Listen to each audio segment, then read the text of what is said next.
Hello everyone, TMMgamer here, and today I am bringing you a very nice striker ground war domination gameplay on Arkaden. However, before I get started on any gameplay related things at all, I just want to wish you all a very Merry Christmas. I hope you've had a fantastic Christmas. I know on the day after Boxing Day when I'm recording this, you've got a bit full and fed up of the turkey and the Christmas stuff and the songs and everything, so I think it's just up for me to wish you a very happy new year, and we'll go from there. Anyway, let's talk a little bit about the gameplay.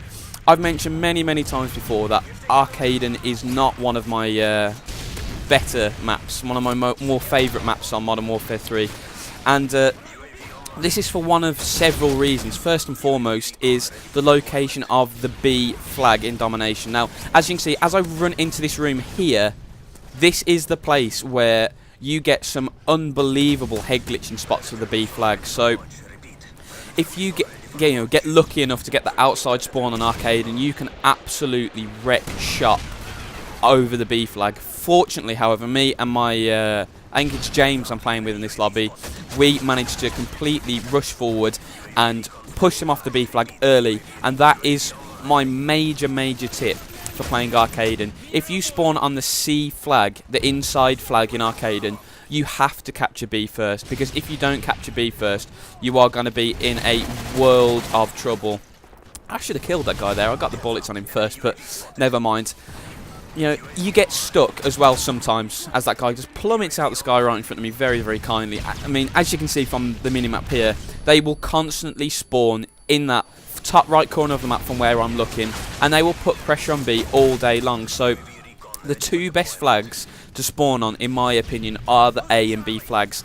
However, there is only one problem about spawning on the A flag, and that is the ways to get inside into the building. There are only two really well-known routes. One of them is the route just on the way I'm looking now, through the door that I'm just about to run through.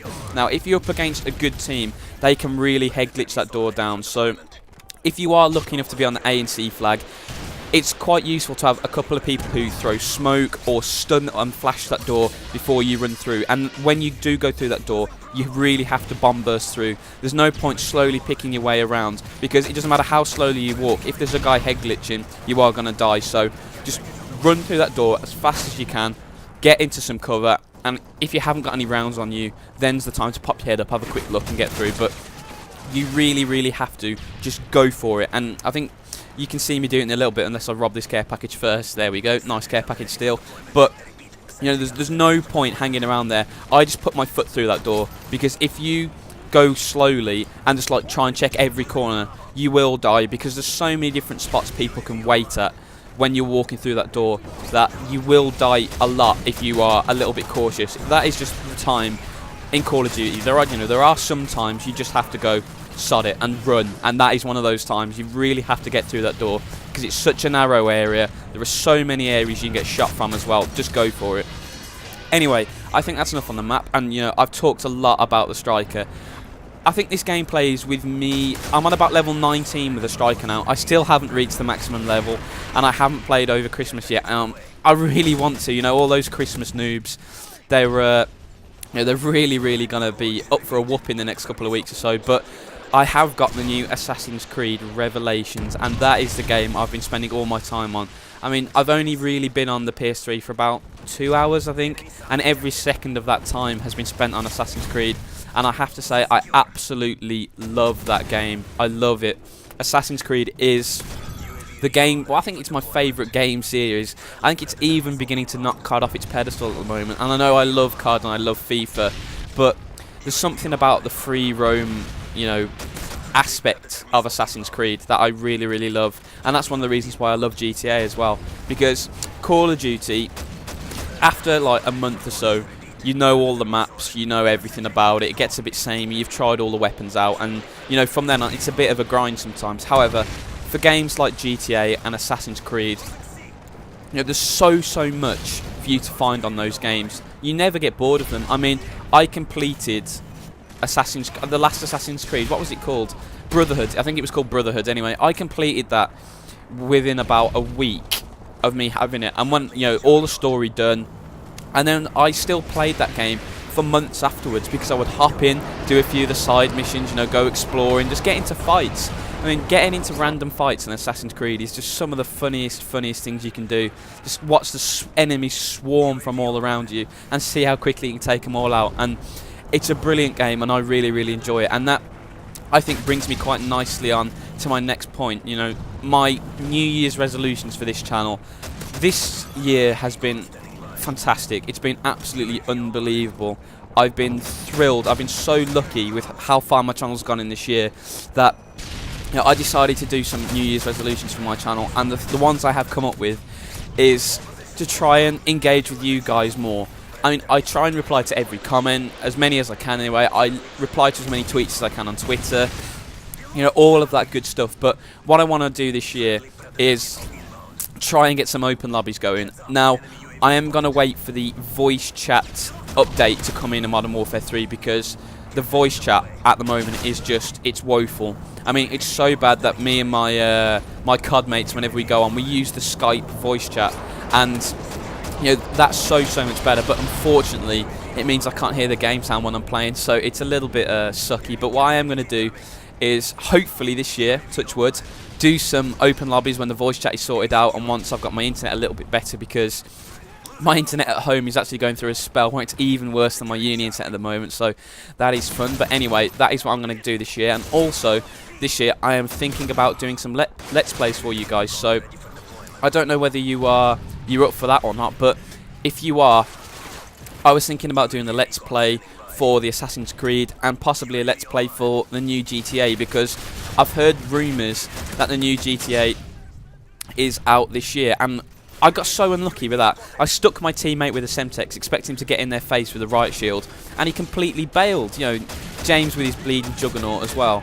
You're not going to die. He should have just ran forward there, got me a triple or a quad, and then this gameplay would have been even better than it was. But I think it's still going pretty well, so I hope you guys are enjoying it. Anyway, like I've been saying, I am going to be trying to do some Let's Plays this year, so if you guys are interested in Let's Plays, just give a shout saying what game you would want me to do, whether you are interested or not even, but just leave a comment saying whether you would want me to do them. However, what I am going to do is wait until I've bought a good microphone, because at the moment I have my Turtle Beach, which is a fantastic microphone, and it's a really good gaming headset. Unfortunately, it means it is quite difficult to do live commentaries, and obviously Let's Plays are live commentaries. You're talking over the gameplay as you play it, and doing that with a Turtle Beach means it's a little bit difficult, because you can't actually hear much of the game sound. Because I'm going to have to be plugging my microphone into my PC, not my PS3, so the audio won't be going through my headset, it'll be just coming through the TV, and obviously when you've got headphones on and you can hear yourself speaking, it's not the best way to go about it. So what I am going to do is invest in a Snowball microphone this year. Well, it might not be a Snowball, but it'd be a quality mic. I'm going to invest in that this year, and that will enable me to have a lot more flexibility in what I upload, because at the moment I'm fairly limited to recorded commentaries for console games, and only doing live commentaries on PC stuff. So all of my Minecraft commentaries, for example, are live Let's Play commentaries, but all of my console stuff has to be recorded after, because it's just a little bit too difficult to do it the way I set up at the moment. But hopefully with the Snowball, that will enable me to do a lot more things with my channel.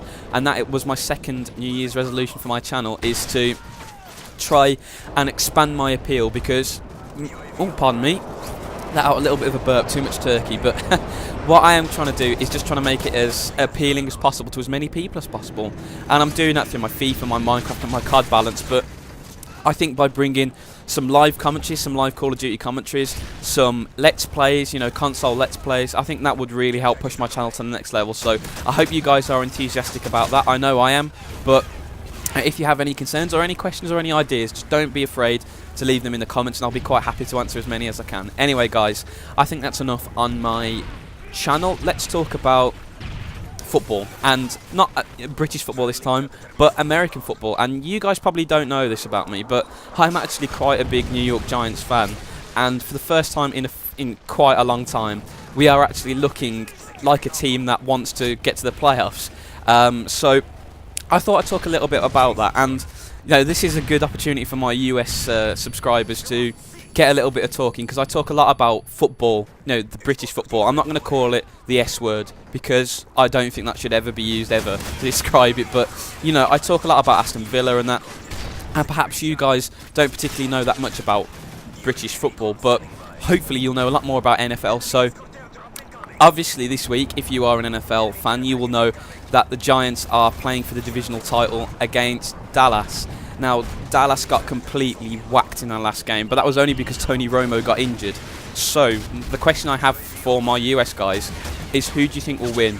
The New York Giants, who are my team, and they are going to win in my opinion, or do you think the Dallas Cowboys will manage to pull it round? Obviously, our secondary defense this year for the Giants has been pretty woeful, but we got a few interceptions and that against Mark Sanchez and the Jets last week. But as you guys know, Mark Sanchez and the Jets are nowhere near as good as Tony Romo and the Cowboys. So what I'm beginning to try and get across here, and possibly some language you guys are just not understanding, but what I'm trying to ask you is, do you think the Giants secondary will be able to cope with the ability of Tony Romo? I mean, they put a much better performance in against the Jets, and I have to say the defensive line played very, very well against the Jets. So do you think the New York Giants defense can cope with the Dallas Cowboys offense? And that is the question I'm going to leave you.